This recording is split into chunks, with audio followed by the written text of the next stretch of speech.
Come in. Welcome. I'm E.G. Marshall.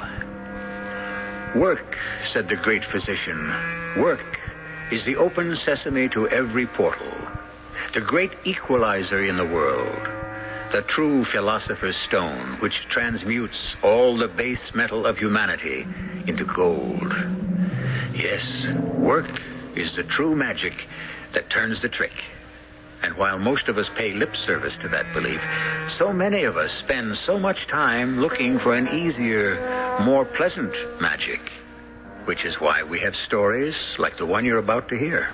Hello? Is that you, Mr. Harry Lawson? Yes. Mr. Poole? Well, what seems to be the trouble? They tried to kill me. Now, why should anyone want to kill you? The stone. Oh, yeah, you're the stone. Well, there's nothing to worry about. Oh, there's everything to worry about. You'd better get over here. But I'll lose my job. You'd better come. They'll try again. Mr. Poole? Mr. Poole?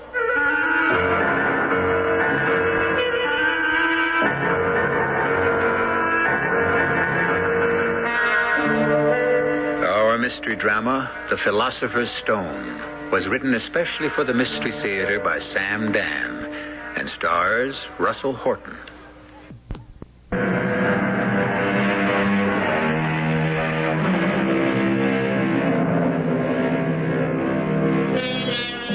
What a beautiful word is faith. What a heartwarming concept. What a glorious way of life. And yet faith is not only for dreamers and idealists. No matter how cold or cruel or practical you may find the world, it is still fueled and fired by faith. We must have faith that all of us will keep our agreements and perform our duties. Faith that the person who is driving knows enough to keep in his or her own lane. Faith. Let us meet a man who has put faith on a practical, everyday basis. He is Harry Lawson, assistant manager of the Valley Federal Bank.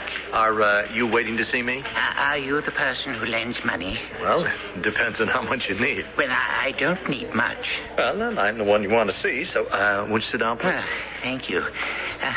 My name is Poole, Lester Poole. It's an old English name. Yes. Now, how much money do you need? Well, how much money does any man really need? But I suppose you require a specific rather than a philosophic answer. Yes, it would help. $100. $100? Is that too much? Well, actually, it may be too little. But I really don't need more at this time. I see. Well, do you have a job or a source of income? Well, if I had either, I shouldn't be here for a loan. Are you saying that you're unemployed? Oh, no. Oh, well, where do you work? At home, on my own pursuits.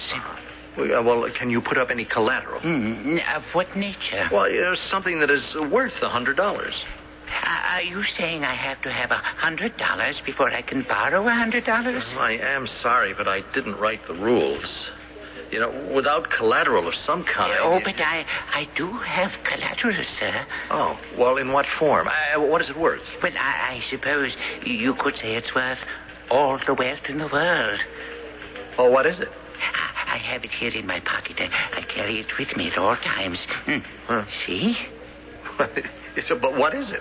Well, what does it appear to be? Well, it looks like a marble. Well, actually, it's made of agate. Yeah, well, that's what I said. It looks like a marble. You know, the kind of thing kids play marbles with? I mean, is this your collateral?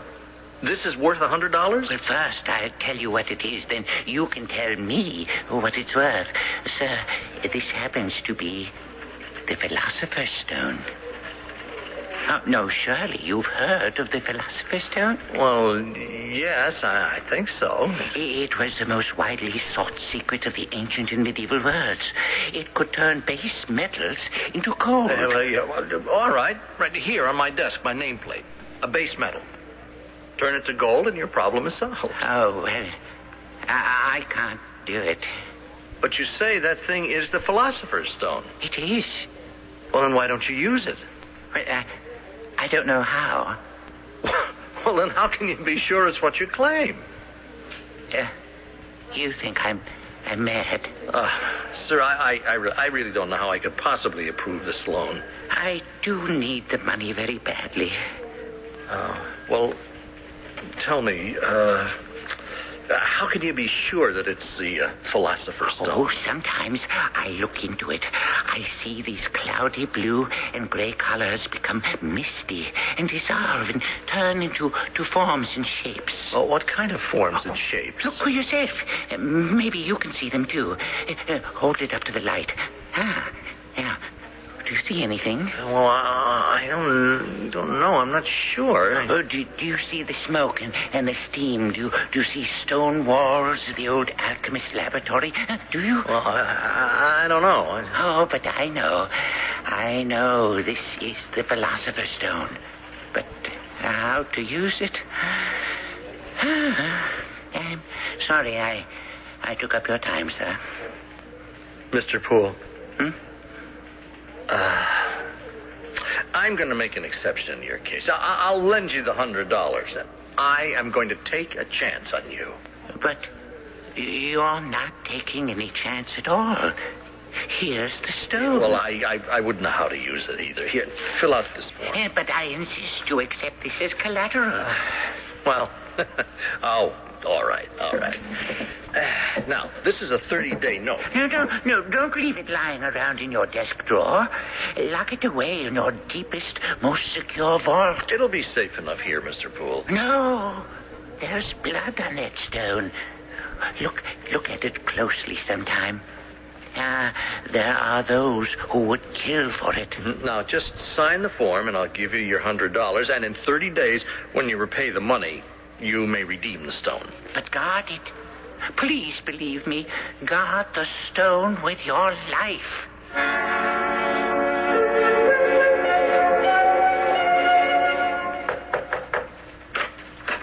Oh, yes, Mrs. Jeffries. Please, come in. First, here's your blue tie. Oh, I thank you. Now, I borrowed it, and you're thanking me for bringing it back. It figures. But I told you, Mrs. Jeffries, if you see something around here that you need and I'm not using it, well, just feel free. Well, the mister needed a blue tie to go with his blue suit. He had to see about a job this morning. Oh, gee, I hope he got it. Yeah, he got it this morning. He lost it this afternoon. That's par for the course. Oh, I'm sorry. Oh, let's see what else. Oh, yeah. Jason had to have a pen for school, so we come up here and took one of yours. But he lost it someplace, so it's gone. Oh, well, that's all right. So... No, it ain't all right, but let's leave it go. Getting down to business, it's already the 10th of the month. Yes, I know. Yeah, so where's the rent? Well, can you wait till Friday, payday? Oh, up to your old tricks, huh? What do you mean? Oh, you know what I mean. You've been lending people money again, out of your own pocket. And that's why you're short, huh? Well, what am I going to do when I know a person really needs the money and can't qualify for a loan? I thought you was going to cut that out. You're going to lose your job. I mean, that brother of yours, he's going to put up with just so much, and then... Yeah, I know. A person walks in, you got to ask for... what's that thing again? Collateral. Yeah, well, that's the way it's got to be, understand? Starting tomorrow, you ask for that old collateral. Yeah, well, actually, I started today. Yeah? Well, maybe we got an age of miracles coming up. You should see what I accepted for collateral on one loan today. Yeah? What? Mrs. Jeffries, I want you to look at this. Tell me what you think it is. It's a marble. Like the kind Jason plays with. Yeah, but hold it up to the light now. Look closely. Yeah. Tell me what you see. What's to see? Look closely. I still don't see nothing. Well, what are the colors? Oh, blue and gray. Yeah. Do they look like clouds? They could be clouds. Do they seem to be moving? No. You don't see any forms or any shapes? What do you want? It's just an ordinary marble. Here. Well, thank you, Mrs. Jeffries. For what? See if you can swing the rent by the end of the week, huh? Oh, yeah, I'll definitely try. Yeah. Good night. Oh, how you doing with that Miss Roselawn? Oh, well, I know. You didn't do nothing. I thought we decided you was going to ask her out to dinner. You know, we compromised on lunch, remember? So? Well, I'm working up to it. Oh, I don't know if I'm going to live that long. Oh, Mrs. Jeffrey, she's really very beautiful. I can't imagine why she would want to go out with me. Yeah. Why do I even bother?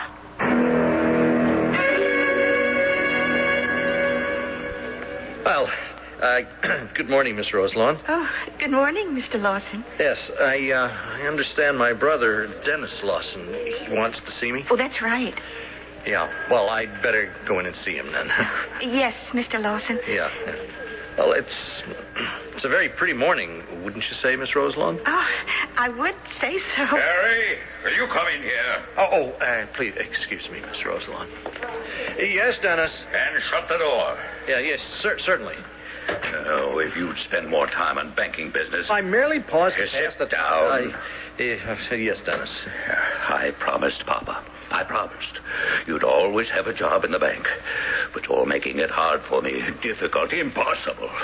Here, for instance, this. Do you recognize it? Yes, it's a personal loan for $100. The fella has no job, no visible means of support. And you give it to him on his signature. No. Actually, there is collateral. Where? What? On the bottom line, 13. You read what it says. Collateral, one Philosopher's Stone. What is this? Well, you've heard of the Philosopher's Stone. You know, the device by which the medieval alchemists could turn base metals into gold. Harry, I've got a very busy morning here. No, but here, look. This is it. This is what? The Philosopher's Stone. Oh, I don't know how to handle this anymore. I swore to Papa on his deathbed. And before she died, Mama made me swear, too. You'd always have the job. The desk out in the main lobby where everyone could see it. With a nameplate. Harry Lawson, Assistant Vice President. I'm sorry you get so upset, Dennis. Upset? Who's upset? I go home and I yell at my wife. I smack the kids. I kick the dog. But upset? Now, you promised Mom and Papa you'd give me a job. But I never promised I'd stay here. Now, you know, I could leave. And go where and do what? Now listen, Harry. The very next time someone applies for a loan, I don't care if it's for 15 cents. You bring it in here. Do you understand? Yeah, sure, Dennis. Yes? Oh, I have a call here for Mr. Harry Lawson. It's from a Mr. Lester Poole. Switch it to his desk. Well, this Mr. Poole says he can't wait. It's a matter of life and death. Yeah, I can imagine. It's for you. Oh, yes. One moment, Mr. Lawson. Hello? Is that you, Mr. Harry Lawson? Yes. Speak another few words so that I may be sure. Well, what seems to be the trouble, Mr. Poole? Yes, I suppose it's you. Listen, they tried to kill me. Who tried to kill you? I don't know. They. Well, why should anyone want to kill you, Mr. Poole? Oh, they tracked me down. They're after me. But why should anyone be after you? Oh, the stone, you fool, the stone. Oh, yes. Is it safe? Oh, yeah. If the janitor hadn't heard and called the police, I would have been murdered. Oh, well, I'm sorry to hear that. Oh, you must come over here. You must come over here at once. But I have to be at my desk, Mr. Poole. Oh, you don't believe me.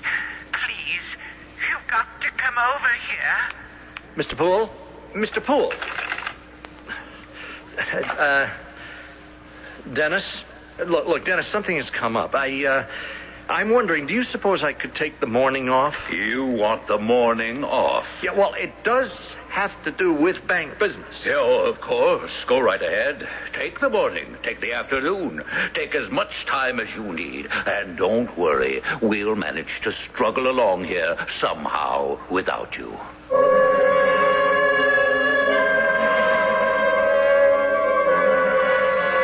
I'll wager they will. So here we have Harry Lawson, not a very efficient or effective person. But can we be sure of that? So far, all we have seen is the surface. Is there something underneath Is there more here than meets the eye? Obviously. But for that, you must wait for Act 2.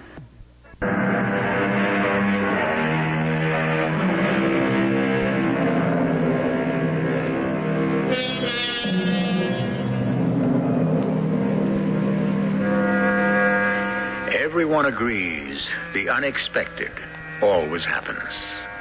This being so, why do we marvel at it? Why are we always taken by surprise? We read a book, see a film, witness a play, and in many of them we encounter surprises that we reject as completely far-fetched. But why? Think of some of the events that take place almost every day in the so-called real life. What writer of fiction would dare to use them? Who is it? It's me, Harry Lawson. Oh, just a minute.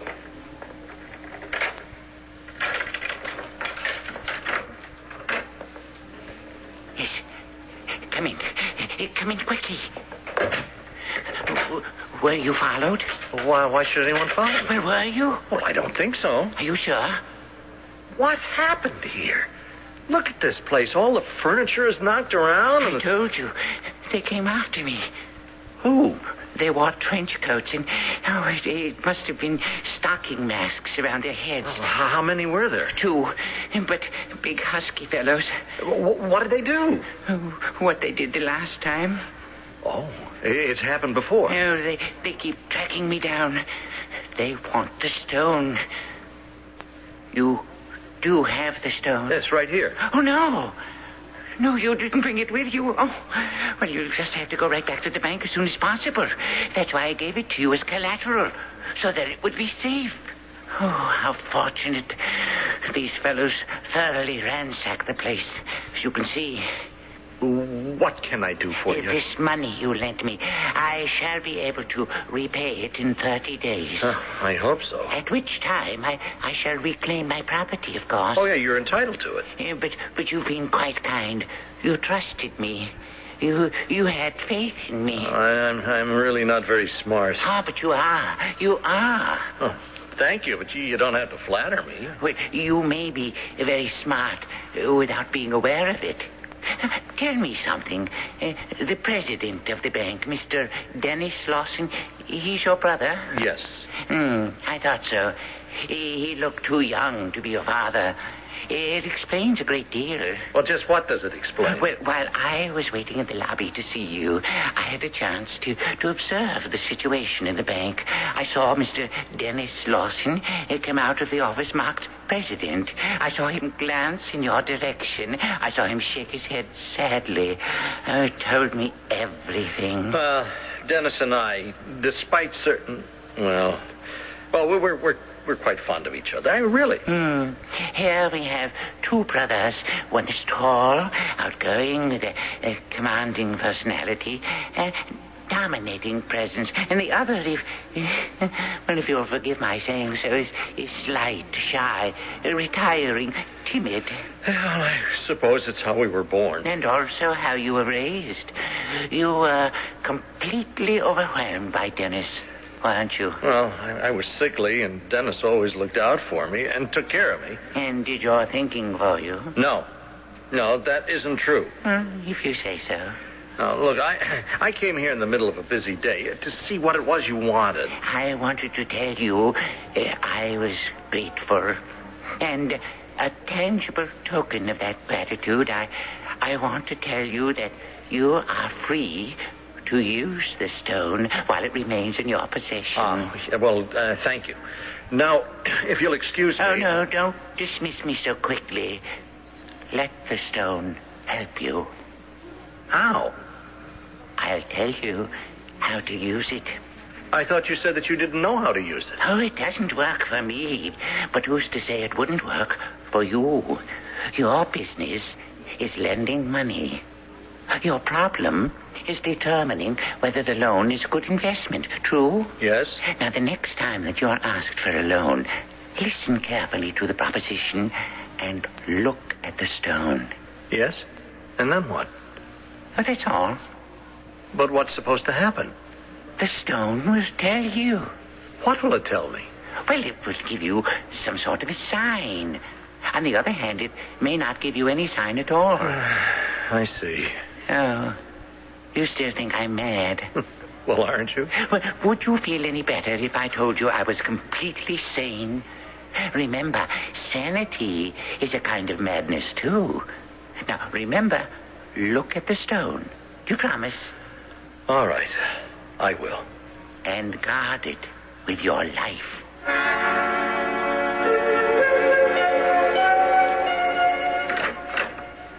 What do you want? Are you the janitor? No, I'm the King of England. What do you want? Well, I'd like to ask you about Mr. Lester Poole. Oh, yeah, the limey. Well, yes, I believe he is an Englishman. He's also a loon. I understand that two men broke into his apartment. Who says so? And I understand that you had to call the police. You, a friend of his? Yeah, well, I suppose so. Listen, he's one of them guys that thinks somebody's after him. You see what I mean? Huh? So it's real to him. He sees him in the apartment. He fights with him. Hey, I mean, it gets rough. He even breaks up the furniture. But it's all upstairs, up there in his mind. Are you sure? Look, I go through this once, twice a month with the cops. You see, we get up there. The trench coat guys are always gone. Oh. He doesn't work. Him? Nah. He pokes around with his books all day. Well, how does he live? He's a remittance man. You know what that is? Yeah, I think so. Yeah, that's what he told me. He's like the black sheep of this big-time family in England. They send him money to stay away. Every month he gets a letter with money. Hey, I know. I hold it up to the light. I can see the check inside. Yeah, and all these attacks, these men in the trench coats who are after him, it's all part of his imagination? What can I tell you? He's a nut. Nice, but a first-class fruit.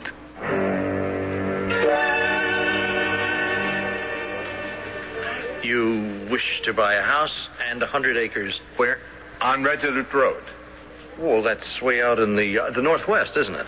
I'd like it to be further, but I can't find anything else, so... Well, that's desolate country up there, isn't it? I like it. Yes. You know, I see that this house is, it's badly in need of repair. I don't mind. I can do plumbing, carpentry, roofing, electrical work. Yes, well, how much of a mortgage do you want from us? $30,000. Oh, well, Mr. Crumb, would you excuse me a moment, please? I have to see someone. Well, good afternoon, Miss Roselaw. Mr. Lawson? Is my brother Dennis in? Oh, no, he's not. Oh, well, will he be back soon? Oh, no, sir. He had to go to Chicago. Oh, then he won't be back today. Or tomorrow either. Well, then who's in charge? You are, Mr. Lawson. Oh, yes, I suppose I am. Well, Mr. Roselawn, it's a lovely afternoon, wouldn't you say so? Oh, I would say so. Yes, well, you let me know if something has to be done. Oh, certainly. Mr. Crumb, I've been looking over this application of yours. And? I'm still looking over it. I sometimes use one of those things, too. One of which things? I call it a worry stone. You hold it in your hand, but that looks more like a marble. Oh, yes. Yes, it does. I notice you just keep looking at it. Yes. Do you hear that? Hear what? Mr. Crumb, listen. To what? Wait, do you mean you don't hear anything? No, sir. I don't hear anything. You okay, Mr. Lawson? Mr. Lawson? Yes. Yes. As I said, I have been looking over your application. Now, you want a fairly large sum of money to buy a piece of property that's practically a wreck. And the acreage is, well, look, let me put it this way. It's probably the only place in the entire United States where land values haven't gone up. Therefore... It's okay. Okay, I've been turned down everywhere. I understand. I guess it's crazy. Well, maybe. But I shall not turn you down, Mr. Crumb. You won't? No, sir. I admire your spirit. Hey, that's great. You mean you're going to give me a mortgage? Well, I'm going to recommend it very strongly. I have an opportunity to buy a publishing house. Yes, well, have you any experience as a publisher? Well, no, but I've had considerable experience as a person who reads. Oh, well, what makes you think you'd be successful? Well, I'd publish only books that have literary merit and that are in good taste. Yeah, well, Mr. Burnside, while I appreciate your ambitions and approve, we are bankers. Now, you're asking for $40,000. Well, it's not really very much, considering what I can buy for it. Yes, but how can you secure the loan? Oh, I have stock, 1,000 shares of Western American. Oh, well, what was it selling for this morning? It's been trading at about $20 a share, I believe. $20? For 1,000 shares, that's $20,000. And you want to borrow 40? Sir, Western American's a very solid stock. Well, yes, I agree. It's grossly undervalued. Well, yeah, I'm sure. One day it'll surely sell for $100. Well, that is what many people say. However, when will that day arrive? I mean, if ever. I suppose I can guess your answer. Mr. Lawson? Yeah. That's a very pretty little marble. Hmm. Well, you keep looking at it and looking at it. Do you think you see something in that stone? Mr. Lawson? Do I see something in it? Where's that coming from? I beg your pardon, Mr. Lawson? That sound. Well, I'm afraid I don't understand. I suppose there's no point to wasting any more of your time. Sorry, what did you say? It was a dream. I know in my heart I could make a go of it, but I have no way of proving it to anyone. So that's the end of it. No, I wouldn't say so, Mr. Burnside. I am going to approve your loan. You'll give me the money? No, I'll approve the loan. That's all I can promise you. Good morning, Miss Roselawn. It's a beautiful morning. Wouldn't you say so? Oh, yes, I would say so. Well, isn't my brother back from Chicago? Oh, well, he will be delayed. He's in the hospital. Oh? They don't know if it's just strain or a nervous breakdown, but he'll have to be there for at least a few weeks. Well, I better go and see him. Well, how, sir? You're in charge of the bank. That's right. You'll have to approve all loan applications. But my brother said that Your brother isn't here. Well, shouldn't I wait for him to come back? Oh, we don't know when that will be. I'll have to think about it.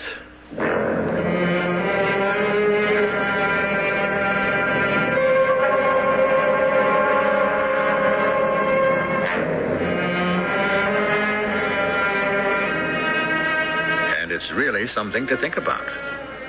You've heard some of the loan applications. Without being too technical, if you were a banker, would you approve? Because basically, that's what banking is all about. The banker's ability to judge the character of his borrower. And in a larger sense, isn't judgment of character what all life is about? If you don't know the answer, you may find it in Act 3.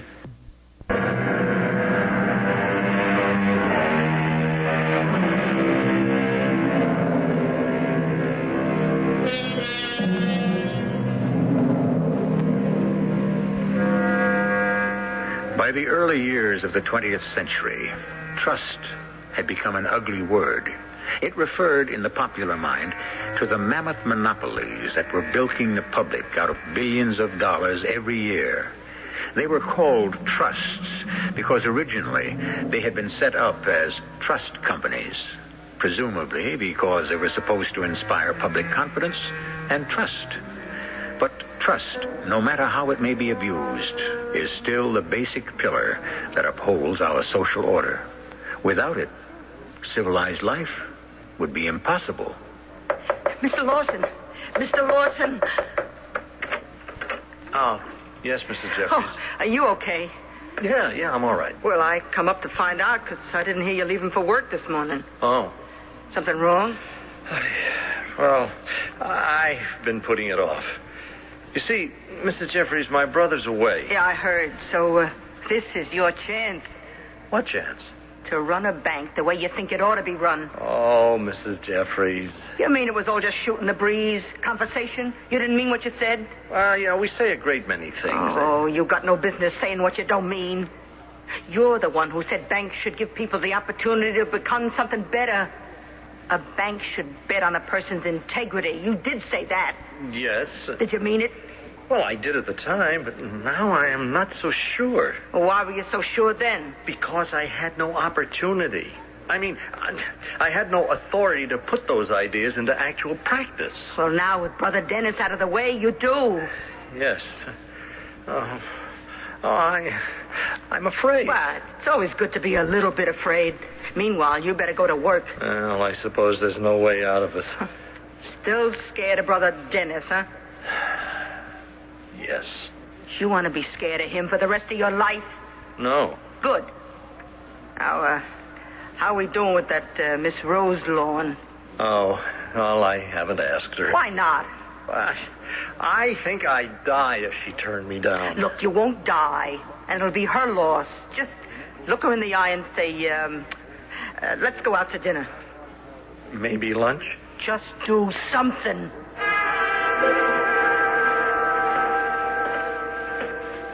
Hey, good morning, Miss Roselawn. Oh, good morning. Any word when my brother will be coming back? Oh, no, sir. You still have to decide one way or the other on those several loan applications. I know. I've decided that I will approve. Yes? And now, Miss Roselawn, why don't we... Yes, Mr. Lawson? Why don't we have those applications on my desk for my signature as soon as possible? Yes, Mr. Lawson. Come in, Harry. Dennis, you're back. Close the door. Wow, how do you feel, Dennis? Sit down, Harry. Well, you look a little bit drawn, peaked. I should have stayed in Chicago. I was having a nice, quiet little breakdown. I was even enjoying it. But I realized that you were here running things. Well, we're still in business, Dennis. But for how much longer? Look at these. No, I must be calm. My pulse must not race. My heart must not pound. Harry, dear little brother, why did you approve a mortgage that's 3 times what the house is worth on the open market? Well, the man who wanted to borrow the money deserved to have the... No, you won't answer that question. All right, on to the next. A man wants to borrow $40,000 to go into a highly speculative venture. Yes, well, I think he has the ability to succeed. But you cannot secure a $40,000 loan with $20,000 worth of stock. But it's a good stock. It can go up. And it can also go down. No, I will be quiet. Harry, what have you done to me? Oh, I'm sorry, Dennis. I thought what I did was right. But you don't know what's right. That is what you have been telling me all of my life. Mr. Lawson. What is it? Have you seen the morning paper? Oh, what's in it? Oh, look, sir. The news is out, finally. They're going to build the new international airport off Resolute Road in the Northwest. Where does it say that? Oh, it's the headline, sir. Resolute Road. Isn't that where the gentleman borrowed money to buy that house? I believe you approved that loan, Mr. Lawson. Harry, you know what that man's property will be worth now. No, you must be calm, Dennis. Well, I'm starting to feel better. Mr. Lawson's office? Oh, one moment, Mr. Knight. It's your broker, Mr. Lawson. All right. Hello, Tom. What?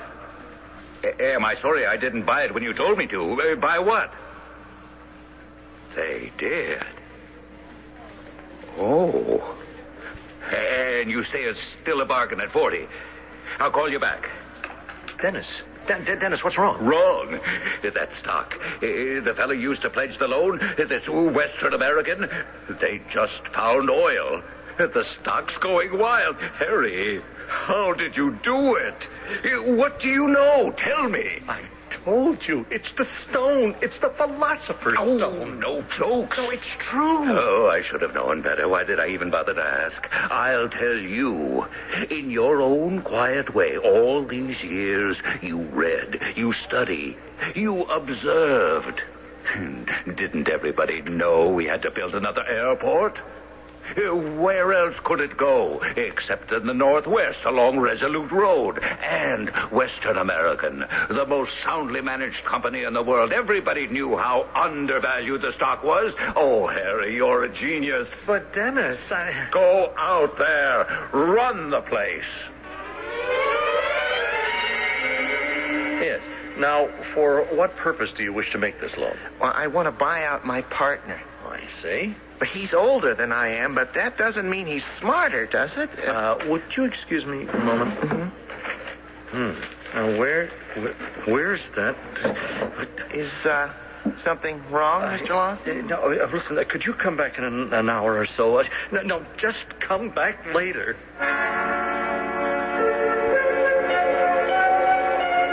Mrs. Jeffries. Mrs. Jeffries. All right, I'm coming.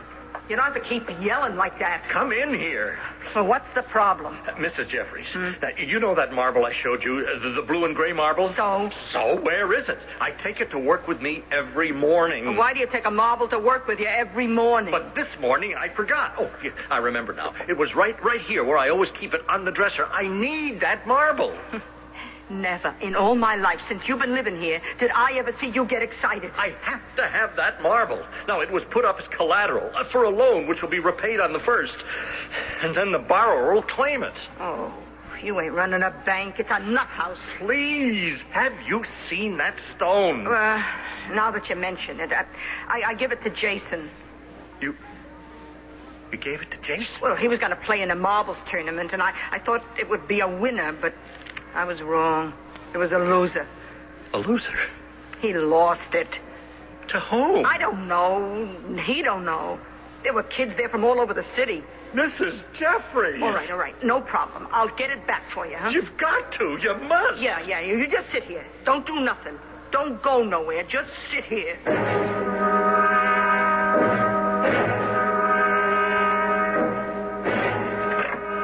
Oh, see? I'm back. Now, how long did it take? Were you able to... Sure. What do you think? Here it is. Are you sure this is... Sure, I'm sure. Jason told me what the kid looked like, and I found him. Well, I don't know. Well, look at it. See? Gray and blue, huh? Yeah, it does look very much like... But you could have bought one. Mr. Lawson, would I do a thing like that? It had better be the right one. That's all I have to say. Good morning, Mr. Lawson. Oh, Mr. Poole. Good morning. The 30 days are up. I have here your $100. Oh, thank you. And you have my collateral? Yes, indeed I do. And here it is. What a beautiful little stone. I never cease to marvel at the beautiful blend of colors. Truly one of a kind, wouldn't you agree? Yes, truly. Tell me, Mr. Lawson, have you used the stone? Yes. With good results? With spectacular results. Everything I touched with it turned to gold. Figuratively speaking. Good. Then you don't need it anymore. It's done its job. Actually, there's a reason it's called the Philosopher's Stone. Did you ever stop to think why? Well, no. Now, if it turns dross into gold, shouldn't it be called the Magician's Stone or the Sorcerer's Stone? But you see, there's no sorcery or magic involved. It's done with knowledge. Knowledge? Yes, it can only be used by a man who has great knowledge to begin with. And what it does is to encourage him to marshal all of his knowledge and to bring it to bear on a single problem. Oh. Well, it was a pleasure doing business with you, sir. And since you no longer need my Philosopher's Stone, I shall take it with me. Good day, Mr. Lawson. Mr. Lawson? Yes? You seem to be staring at something. Or is it someone? I wonder if she would actually... Excuse me, Mr. Poole. Gladly, Mr. Lawson. Well, it's a lovely morning, Miss Roselawn. Don't you think so? Oh, yes, I think so. Well, forget it. We've already been through all that nonsense 100 times, huh? Let's have lunch. Oh, I'm sorry. You're what? I can't. Oh, you can't. You see, I don't eat lunch, but I do eat dinner.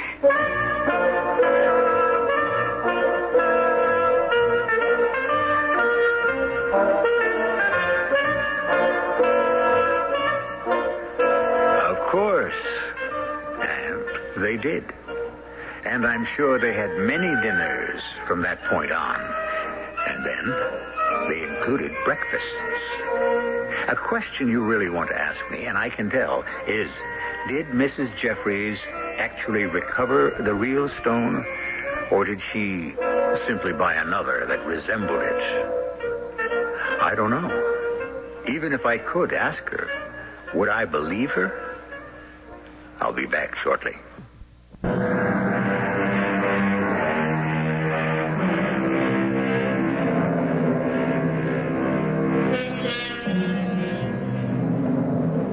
The Philosopher's Stone. It has come to symbolize the ready answer, the instant solution, the immediate fulfillment. It has always been, and probably shall always be, mankind's most urgent quest. When I say mankind, I don't say it with a cosmic capital letter. I mean most of us. How many of us keep looking for the gimmick, the password, the open sesame that enables us to enjoy the sweet of the goal without enduring the sweat of the journey? Our cast included Russell Horton, Earl Hammond, Ray Owens, and Bryna Rayburn. The entire production was under the direction of Hyman Brown. Radio Mystery Theater was sponsored in part by Sunkist Growers Incorporated and True Value Hardware Stores. This is E.G. Marshall inviting you to return to our Mystery Theater for another adventure in the macabre. Until next time, pleasant dreams.